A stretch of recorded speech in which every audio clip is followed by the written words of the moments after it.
Praise the Lord. सबसे पहले आप सबको ब्लेसेड हैप्पी गुड फ्राइडे, पुनरुत्थान के दिवस। आज गुड फ्राइडे के मैं आपको स्वागत करता हूँ। दूसरा, आज की जो वाणी मुझे दी गई है वो है, हम निकाल लेंगे यूहन्ना 19:30। और कोई जन हिंदी में पढ़ दीजिए उसको।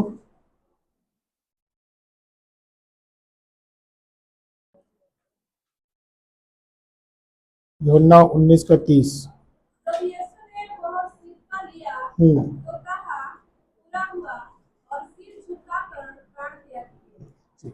यहाँ पे हम देखते हैं यीशु की वाणी, जहाँ पे लिखा है कि उसने कहा पूरा हुआ और सिर झुकाकर प्राण त्याग दिए।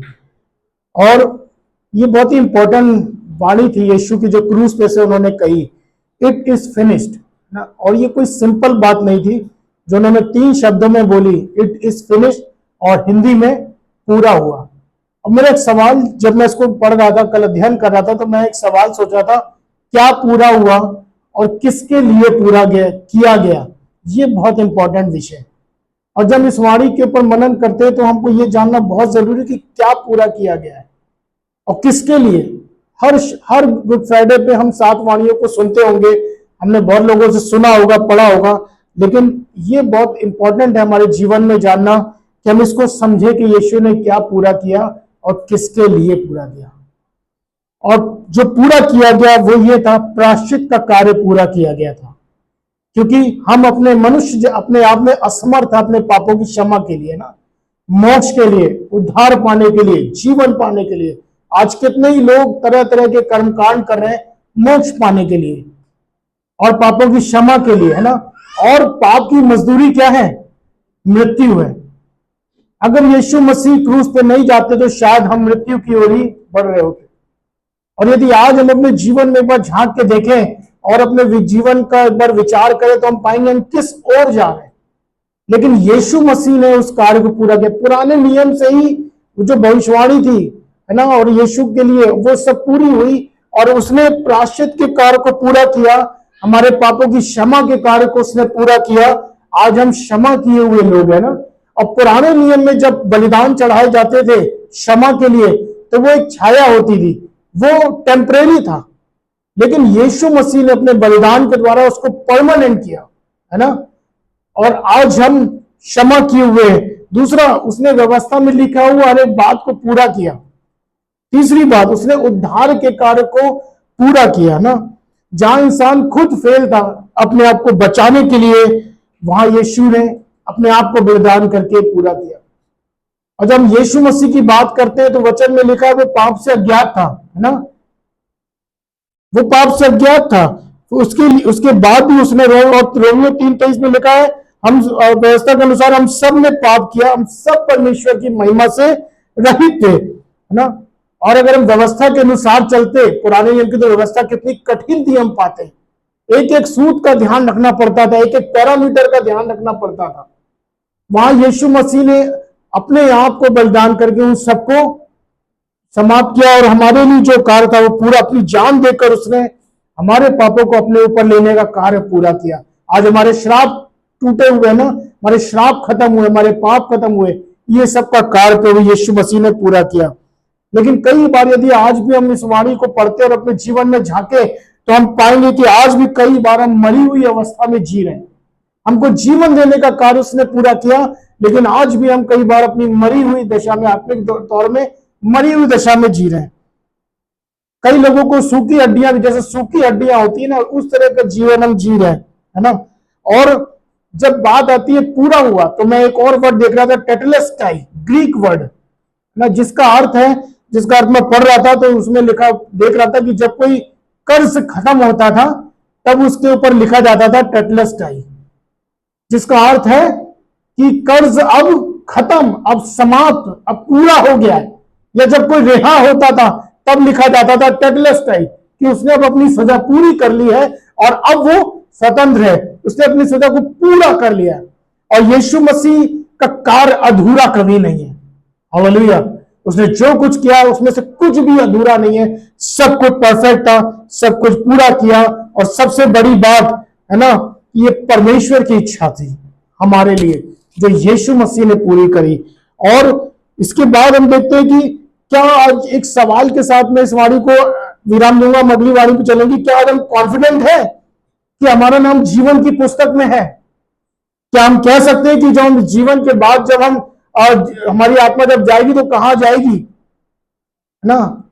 कितने लोग को अपने आप में सोचेंगे कि मैं कॉन्फिडेंट हूं कि मेरा नाम जीवन की पुस्तक में लिखा गया है। जीवन की पुस्तक में लिखने के लिए जो कार्य यीशु को करना था, उसने भी उस कार्य को भी पूरा किया, है ना? और पुराना नियम तो एक छाया थी, लेकिन यीशु मसीह का बलिदान एक कंप्लीट, एक पूर्ण बलिदान था, और इस बात को प्रमाणित करता है टेटलेस्टाई मीन्स पूरा किया गया।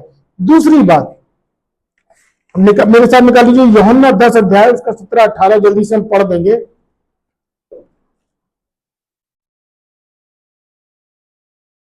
इसलिए मुझसे प्रेम रखता है यस, कि मैं अपना प्राण देता हूँ। हाँ, पिता इसलिए मुझसे प्रेम रखता है कि मैं अपना प्राण देता हूं, उसे फिर ले लो। कोई उसे मुझसे छीनता नहीं, वरन मैं उसे अपने आप ही देता हूं। यहां पे जब यीशु मसीह ने आखिरी वाणी बोला, हे पिता मैं अपनी आत्मा तेरे हाथ में सौंपता हूं, और यह कहकर उसने प्राण त्याग दिए। ये प्राण इसलिए नहीं त्यागे थे कि बहुत एक दिन पहले से इतना मारा गया था और सारा खून बह गया था, अब वैसे भी जान जाने वाली थी, इसलिए प्राण त्याग दिए।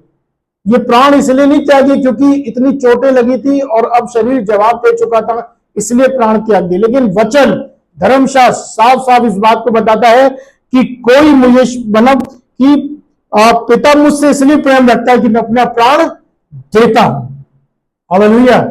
ये विजय की घोषणा थी, है ना? ये विजय का आश्वासन था कि पिता मैं अपने आत्मा तेरे हाथ में सौंपता हूं, कोई मुझसे मेरा प्राण छीन नहीं सकता, मैं उसको खुद फेर ले आने में सक्षम हूं, है ना? और पिता मुझसे प्रसन्न है कि मैं खुद अपने प्राण को देता हूं। अब मैं जब इस पर ध्यान रख रहा था तब ये था कि ये कोई दर्द और घाव की वजह से नहीं था, लेकिन ये विजय की बात थी, है ना? अब वो समय था जब वो पिता के दाहिने हाथ जाके बैठता। अब वो समय था जब वो अनंत जीवन, अनंत महिमा में प्रवेश करने जा रहा था।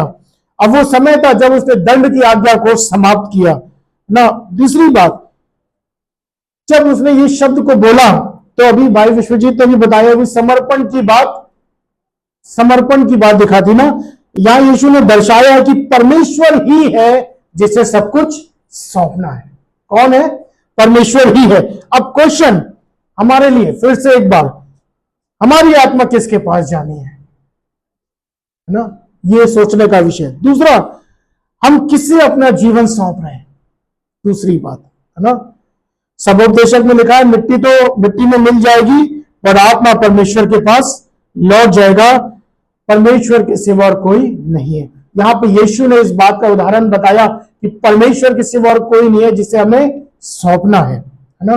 दूसरी बात, अगर मैंने अपने जीवन को खुदा के हाथ में नहीं सौंपा है तो अभी मेरे पास समय, आज जब ये बात हम सुन रहे हैं तो आज हमारे पास ये समय कि हम खुदा के हाथों में, अभी तक यदि हमने पूर्ण रीति से अपने आप को नहीं सौंपा है तो हम खुदा के हाथों में अपने आप को सौंपे ना, क्योंकि खुदा के हाथों में जब अपने आप को सौंपेंगे हम सुरक्षित हो जाएंगे। Praise the Lord. क्या हो जाएंगे? हम सुरक्षित हो जाएंगे, है ना? क्योंकि हम सबको एक बात मालूम है कि जब हम, एक समय ऐसा आएगा कि खुदा न्याय करेगा, है ना? न्याय सिंहासन के सामने खड़े होकर हमारा न्याय होगा, हम सुरक्षित हो जाएंगे जब हम अपने आप को खुदा के हाथ में सौंपेंगे, जैसा मसीह ने करके दिखाया, एक आश्वासन दिखाया, है ना? दूसरी बात, एक बार फिर से अपने आप को जानने की विषय कि हम आत्मिक तौर पे कैसे अपने जीवन को लेके जा रहे हैं, है ना? तीसरी बात, लास्ट बात यह है, जब हम परमेश्वर के हाथ में, खुदा के हाथ में खुद को सौंपते हैं तो परमेश्वर हमको आशीष देता है, हमें इस्तेमाल करता है और हमें सुरक्षित करता है। और लास्ट बात यह, समर्पण नहीं तो कुछ भी नहीं। मसीह जीवन में यदि समर्पण नहीं तो कुछ भी नहीं।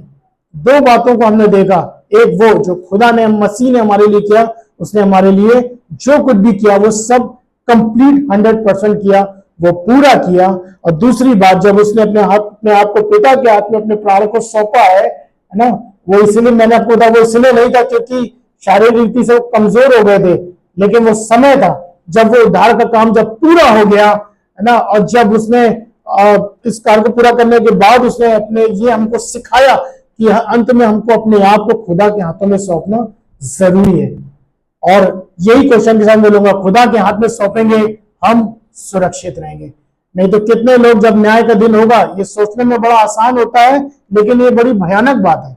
जब न्याय सिंहासन के सामने खड़े होना, ना तो हमारा उस दिन कोई बहाना काम करेगा, ना तो हमारी कोई बात काम करेगी, है ना। खुदा सीधा सीधा न्याय करेगा। जिस किसी का भी नाम जीवन की पुस्तक में नहीं होगा वो कहां जाएगा हम सब जानते हैं। लेकिन जब हम समर्पण के साथ जीवन में जीना सीखेंगे, हम सुरक्षित हो जाएंगे, हम सेफ हो जाएंगे और हम आशीषित हो जाएंगे।